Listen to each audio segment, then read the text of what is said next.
Why is it important to focus on managing your own resources, your own time, and your own money early? Why is it important to focus on managing all of those things when you feel like you don't have much of it? Why is it important to start managing your money when you don't have much money?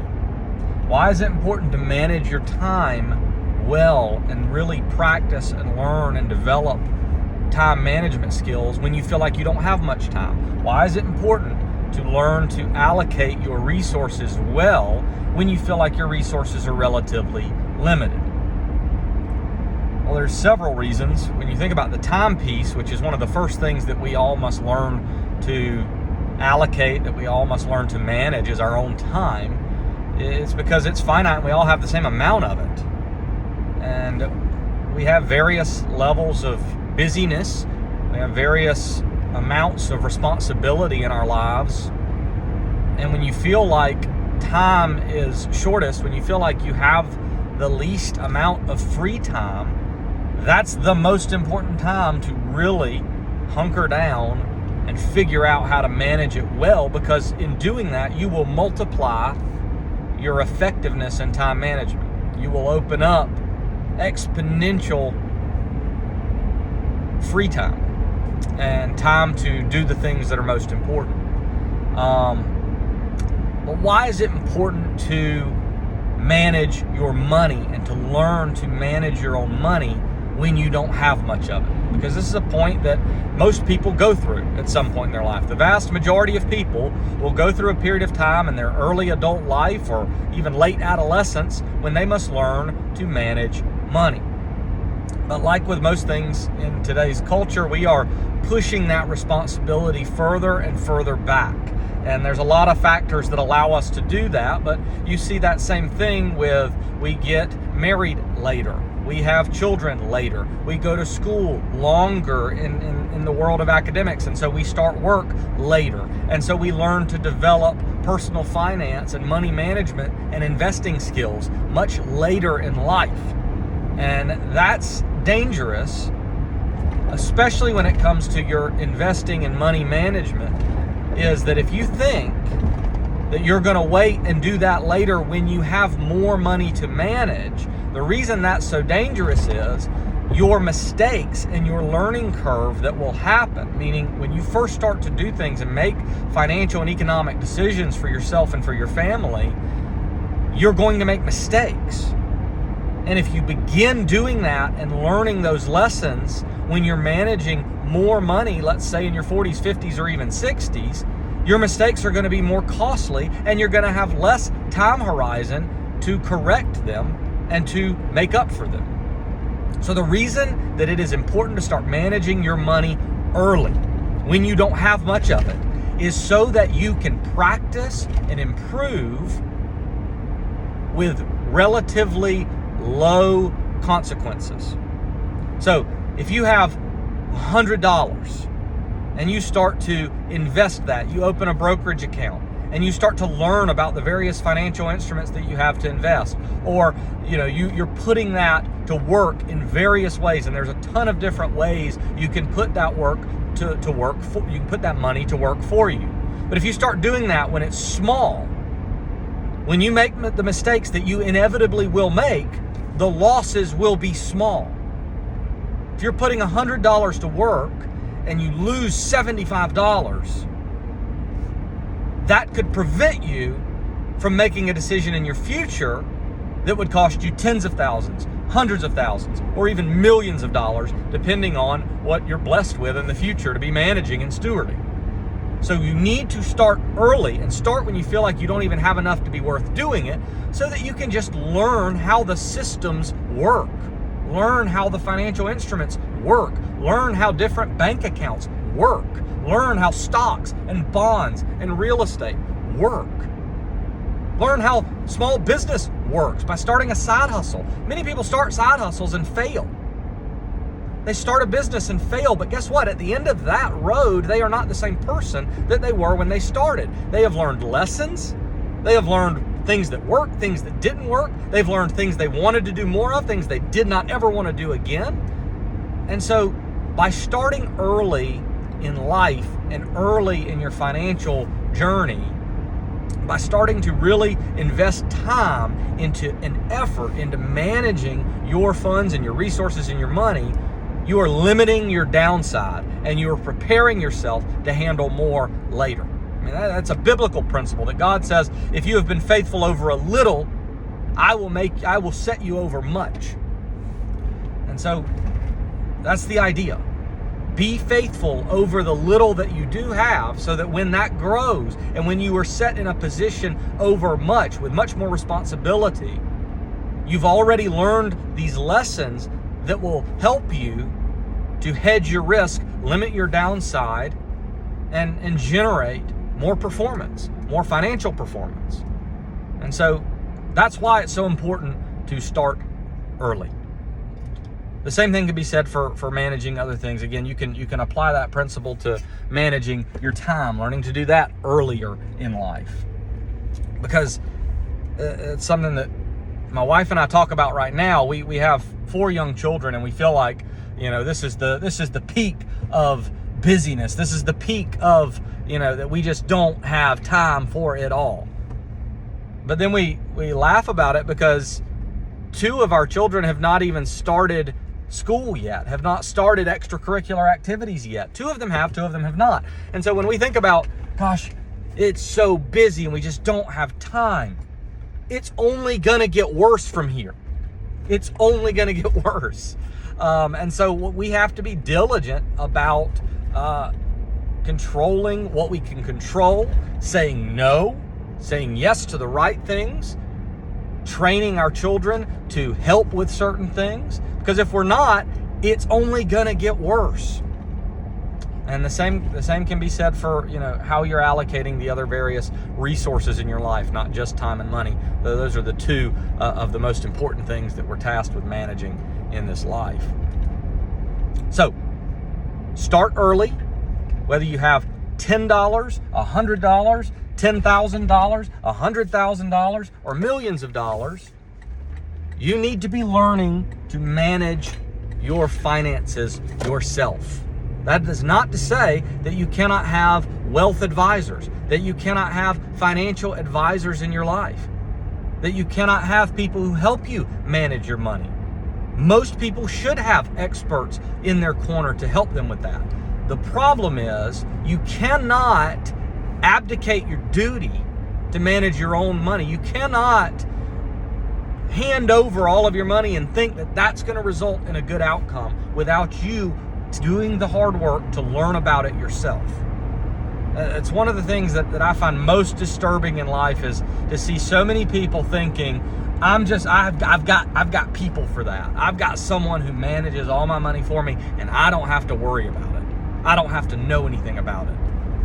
That's dangerous. If that works out in the end, it was an accident. You got lucky. You got fortunate through a series of events that led to that working out, because many times it will not. Or it may work to an extent and you think it worked, but really you left so much performance and so much opportunity on the table because of your laziness, because you were too lazy to learn about it yourself. So again, it is your responsibility to manage the resources that God has put in your charge.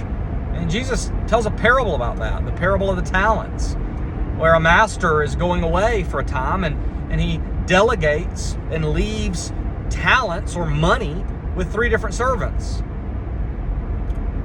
And he leaves different amounts, from 1 all the way up to 10 talents divvied up. And when he returns, 2 of the servants had taken and invested what they were left, the money that they were left, and they had doubled it. They had made more. They had been productive with it. And they are commended. Well done, good and faithful servant. These were good stewards. These were not lazy people. These were not fearful people. They were bold. But one servant, the one who was given 1 talent, went and buried that talent. To me, that's the equivalent of saying, I'm not going to worry with all this money stuff. I'm not going to worry about investing. It's not my thing. It's boring. It's over my head. I can't really do it. I'm going to just let somebody else handle that. That is burying the talent. Now, it's possible that your financial advisor digs it up and makes something from it for you. But if they do that, you had nothing to do with it and you got lucky. You need to know enough to understand what is going on with your money. Because again, like I said earlier, we all make financial and economic decisions every day. And this is something that we're all making no matter what stage of life we're on. We're making economic decisions every day. Even getting a paycheck, putting that money in the bank and keeping it in cash, that's a financial decision. That's an investment. That's a speculation even. You're speculating that that's the best place to have it, that that's the most secure, safe place to have your money, that it's going to protect the purchasing power to the time on the timeline that you need to use it, whether that's a day, a week, a month, years. You're making financial decisions, whether you like it or not. You need to understand what your options are. You need to start learning about that, because that is what it means to be a good steward over your income, over your money, over your resources, over your assets. You know, maybe someone has passed away and a family member has left you assets, not cash, but has left you stocks, has left you a mutual fund, has left you a piece of real estate. You're a steward of that now. It's your responsibility to learn about what it is currently in and should you keep it there. And I know a lot of times in those situations it's easy to get sentimental about that. Oh, this was my granddad's truck. I could never sell it. Or this is the house I grew up in. I could never do anything with it.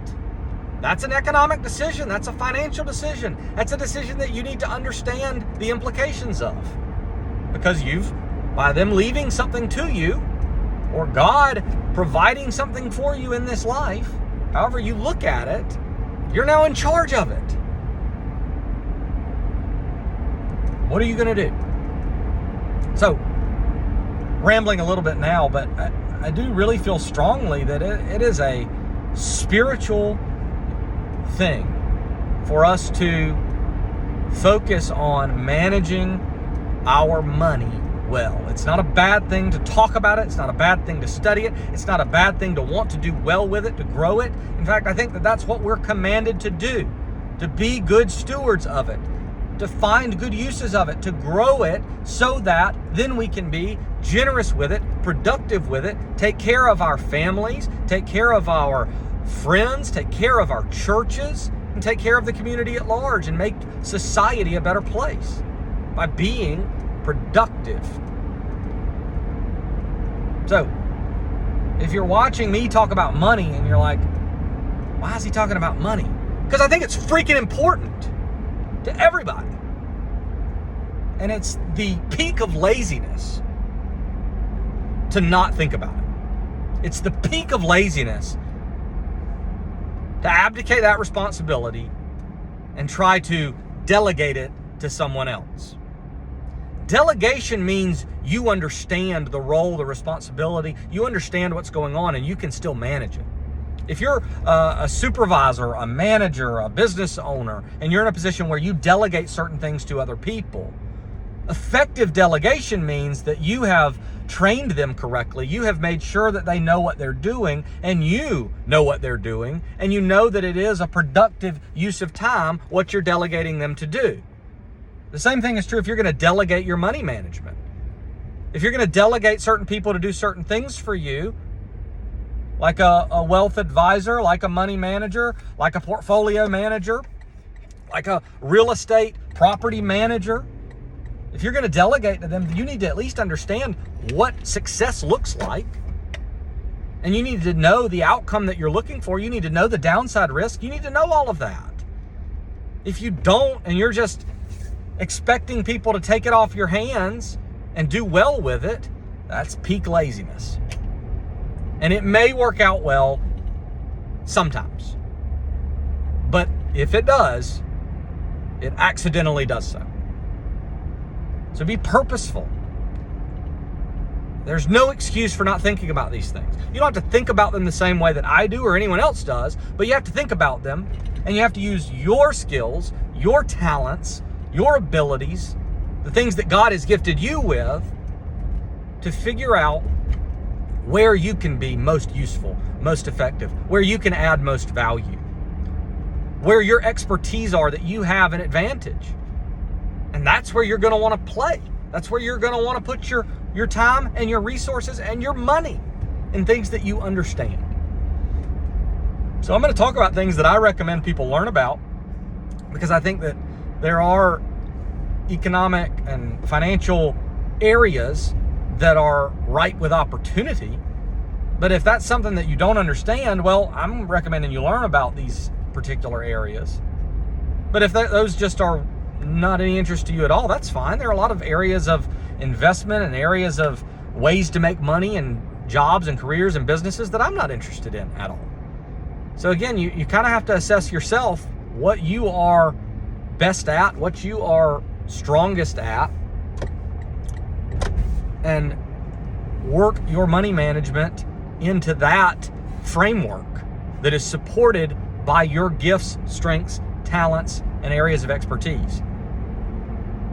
So, start managing your money, start investing, start time management practices early. And if you think, well, I'm not early, the best time to do it was yesterday. The second best time is today. So yes, you may be late to the party. That doesn't make it any less important to start now. Start these things now. There's so many different ways to learn and grow. There's so many different ways for you to consume good information about these things. You know, it used to be word of mouth. Then it was the written word. Then it was the printed word. Then we started to have things like the telephone and the radio and the television. Then the internet came along. Now you have something called AI, something called a large language model. Nothing is more amazing to me than when I ask somebody, have they used ChatGPT? And the answer is, what's ChatGPT? We have one of the most powerful free tools for learning about any subject at our fingertips. And the majority of people are thinking, that's over my head. Peak laziness. So, get started.